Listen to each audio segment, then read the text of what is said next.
ਮਸੀਹ ਯਿਸੂ ਦੇ ਵਿੱਚ ਤੁਹਾਡੀ ਸਲਾਮਤੀ ਹੋਵੇ ਤੇ ਅਸੀਂ ਤੁਹਾਨੂੰ ਯਿਸੂ ਦੀ ਜ਼ਿੰਦਗੀ ਇਤਵਾਰ ਦਾ ਬਾਈਬਲ ਸਟੱਡੀ ਪ੍ਰੋਗਰਾਮ ਪੰਜਾਬੀ ਬਜ਼ਰੀਆ JCDC ਪ੍ਰੋਡਕਸ਼ਨ ਵਿੱਚ ਖੁਸ਼ ਆਮਦੀਦ ਕਹਿੰਦੇ ਹਾਂ।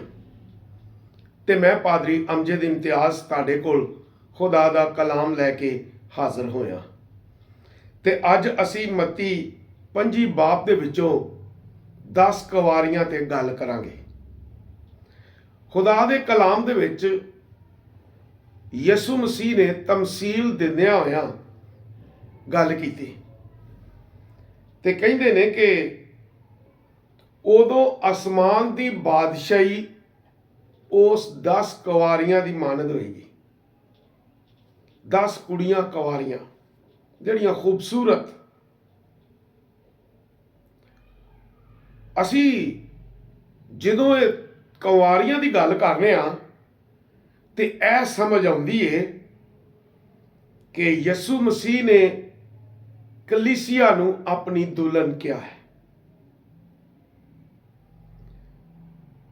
ਤੇ ਇੰਜ ਲੱਗਦਾ ਹੈ, ਯਾਨੀ ਕਿ ਖੁਦਾ ਦਾ ਕਲਾਮ ਕਹਿੰਦਾ ਹੈ ਕਿ ਕਲੀਸਿਆ ਖੁਦਾ ਦੀ ਦੁਲਹਨ ਹੈ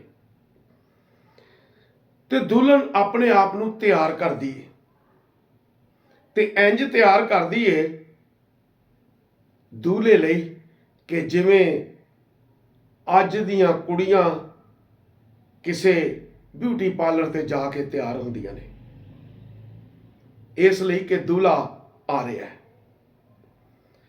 ਤੇ ਯਿਸੂ ਮਸੀਹ ਨੇ ਤਮਸੀਲ ਦਿੰਦਿਆਂ ਹੋਇਆਂ 10 ਕੁਵਾਰੀਆਂ ਦੀ ਗੱਲ ਕੀਤੀ ਹੈ ਕਿ ਖੂਬਸੂਰਤ ਲੜਕੀਆਂ ਜਿਹੜੀਆਂ ਨੇ ਆਪਣੇ ਆਪ ਨੂੰ ਹੋਰ ਖੂਬਸੂਰਤ ਬਣਾਉਂਦੀਆਂ ਨੇ।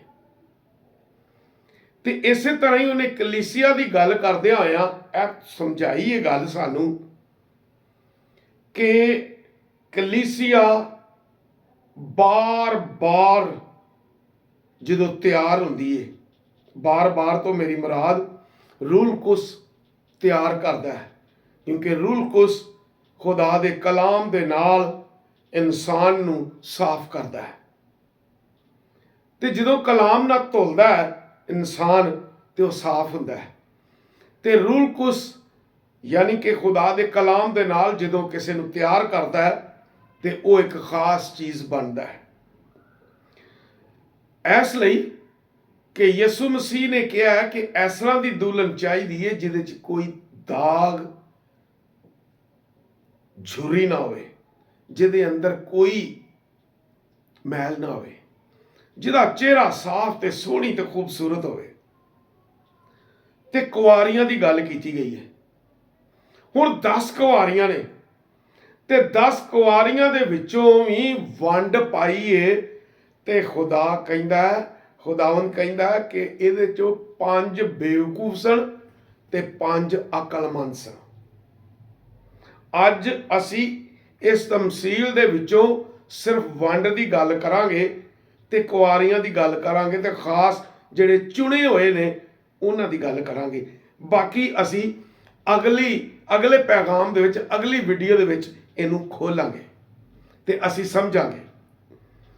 ਇਹ 10 ਕੁਵਾਰੀਆਂ ਬੜੀਆਂ ਖੂਬਸੂਰਤ ਤੇ ਸੋਹਣੀਆਂ ਕੁਵਾਰੀਆਂ ਨੇ, ਲੜਕੀਆਂ ਨੇ। ਤੇ ਇੰਜ ਨੇ ਜਿਵੇਂ ਅੱਜ ਕੱਲ੍ਹ ਦੀਆਂ ਕੁੜੀਆਂ ਜਦੋਂ ਤਿਆਰ ਹੁੰਦੀਆਂ ਨੇ ਤੇ ਉਹ ਕਿੱਡੀਆਂ ਚੰਗੀਆਂ ਲੱਗਦੀਆਂ ਨੇ। ਇਹਦੇ ਨਾਲ ਸਮਝਾਇਆ ਗਿਆ ਕਿ ਕਲੀਸਿਆ ਦੇ ਲੋਕ ਕਿਵੇਂ ਖੂਬਸੂਰਤ ਹੋਣ, ਰੂਹਾਨੀ ਤੌਰ ਤੇ ਖੂਬਸੂਰਤ ਹੋਣ ਤੇ ਸੋਹਣੇ ਲੱਗਦੇ ਹੋਣ। ਉਹਨਾਂ ਦੇ ਅੰਦਰ ਹਰ ਸ਼ੈ ਹੋਵੇ, ਹਰ ਸ਼ੈ ਤੋਂ ਮੁਰਾਦ ਦੁਆ ਕਰਨ ਵਾਲੇ ਹੋਣ, ਕਲਾਮ ਨਾਲ ਧੁਲੇ ਹੋਣ, ਕਲਾਮ ਨਾਲ ਭਰੇ ਹੋਣ ਤੇ ਈਮਾਨ ਰੱਖਦੇ ਹੋਣ ਤੇ ਈਮਾਨ ਦਾ ਅਖਤਿਆਰ ਵੀ ਇਸਤੇਮਾਲ ਕਰਦੇ ਹੋਣ ਤੇ ਇਸ ਤਰ੍ਹਾਂ ਸੋਹਣੇ ਲੱਗਣ ਕਿ ਪਤਾ ਲੱਗੇ ਕਿ ਖੁਦਾ ਦੇ ਖਾਦਮ ਤੇ ਖੁਦਾ ਦੀਆਂ ਖਾਦਮਾਂ ਆ ਰਹੀਆਂ ਨੇ। ਇਹ ਯਿਸੂ ਮਸੀਹ ਨੇ ਇੱਕ ਮਿਸਾਲ ਦਿੱਤੀ ਹੈ। ਲੇਕਿਨ ਅੱਜ ਅਸੀਂ ਵੰਡ ਤੇ ਗੱਲ ਕਰਨ ਲੱਗੇ ਹਾਂ ਕਿ ਉਹਨੇ ਕਿਹਾ 5 ਬੇਵਕੂਫ ਨੇ ਤੇ 5 ਅਕਲਮੰਦ ਨੇ। ਇਸ ਤਰ੍ਹਾਂ ਦੀ ਵੰਡ ਉਹਨੇ ਇੰਜ ਵੀ ਪਾਈ ਹੈ ਕਿ ਇੱਕ ਵਕਤ ਆਏਗਾ ਕਿ ਸੱਜੇ ਪਾਸੇ ਖੁਦਾ ਦੇ ਲੋਕ ਹੋਣਗੇ ਜਿਹੜੇ ਖੁਦਾ ਨੂੰ ਪਿਆਰ ਕਰਦੇ ਨੇ, ਤੇ ਖੱਬੇ ਪਾਸੇ ਉਹ ਲੋਕ ਹੋਣਗੇ ਜਿਹੜੇ ਖੁਦਾ ਤੋਂ ਦੂਰ ਨੇ। ਫਿਰ ਵੰਡ ਪਾਉਂਦਿਆਂ ਅਗਰ ਅਸੀਂ ਪੈਦਾਇਸ਼ ਦੀ ਕਿਤਾਬ 'ਚੋਂ ਚੱਲਦੇ ਹਾਂ ਤੇ ਪੈਦਾਇਸ਼ ਦੀ ਕਿਤਾਬ ਉਹਦੇ ਪਹਿਲੇ ਬਾਬ ਦੇ ਵਿੱਚ ਹੀ ਕਹਿੰਦਾ ਕਿ ਪਾਣੀ ਪਾਣੀ ਤੋਂ ਵੱਖਰਾ ਹੋ ਜਾਏ, ਤੇ ਪਾਣੀ ਅੱਧਾ ਥੱਲੇ ਰਹਿ ਗਿਆ ਤੇ ਅੱਧਾ ਉੱਤੇ ਚਲਾ ਗਿਆ, ਅਸਮਾਨ ਤੋਂ ਉੱਤੇ। ਤੇ ਜਦੋਂ ਉੱਤੇ ਚਲਾ ਗਿਆ ਤੇ ਬਾਈਬਲ ਕਹਿੰਦੀ ਹੈ ਕਿ ਪਾਣੀ 'ਚ ਵੰਡ ਪੈ ਗਈ, ਦੋ ਹਿੱਸੇ ਹੋ ਗਿਆ। ਖੁਦਾ ਨੇ ਸ਼ੁਰੂ ਤੋਂ ਹੀ ਇੱਕ ਵੰਡ ਪਾਈ ਹੈ, ਲੇਕਿਨ ਇਹ ਵੰਡ ਗਲਤ ਨਹੀਂ, ਠੀਕ ਪਾਈ ਹੈ। ਉਹਨੇ ਆਪਣੇ ਤਰੀਕੇ ਨਾਲ ਪਾਈਏ, ਆਪਣੇ ਮਨਸੂਬੇ ਨਾਲ ਪਾਈਏ, ਆਪਣੀ ਵਿਜ਼ਨ ਨਾਲ ਪਾਈਏ, ਤਾਂ ਕਿ ਆਪਣੇ ਕੰਮ ਨੂੰ ਮੁਕੰਮਲ ਕਰੇ। ਇਸੇ ਤਰ੍ਹਾਂ ਹੀ ਉਹਨੇ ਇੱਥੇ ਵੀ ਕਿਹਾ ਕਿ 5 ਬੇਵਕੂਫ ਨੇ ਤੇ 5 ਅਕਲਮੰਦ ਨੇ। ਫਿਰ ਉਹਨੇ ਵੰਡ ਪਾਉਂਦਿਆਂ ਇੱਕ ਹੋਰ ਵੀ ਕੰਮ ਕੀਤਾ ਹੈ।